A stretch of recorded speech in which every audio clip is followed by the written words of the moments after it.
Welcome back to the Daily Bible Chapter. It's Wednesday, December the 7th, 2022, and today we're reading Esther, chapter 7.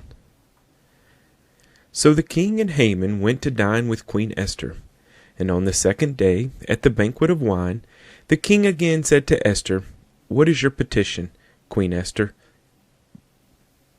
It shall be granted you. And what is your request? Up to half the kingdom it shall be done."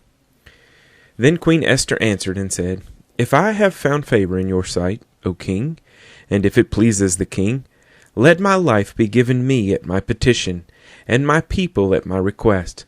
For we have been sold, my people and I, to be destroyed, to be killed, and to be annihilated.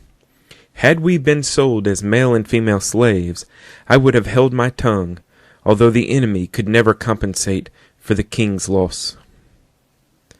So King Ahasuerus answered and said to Queen Esther, "Who is he and where is he, who would dare presume in his heart to do such a thing?" And Esther said, "The adversary and enemy is this wicked Haman."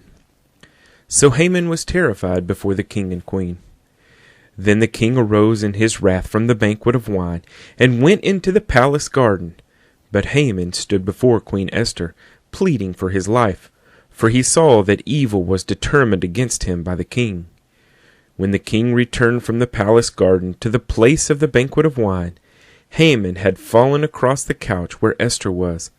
Then the king said, "Will he also assault the queen while I am in the house?" As the word left the king's mouth, they covered Haman's face. Now Harbona, one of the eunuchs, said to the king, "Look, the gallows, 50 cubits high, which Haman made for Mordecai, who spoke good on the king's behalf, is standing at the house of Haman." Then the king said, "Hang him on it." So they hanged Haman on the gallows that he had prepared for Mordecai. Then the king's wrath subsided. Esther, chapter 7.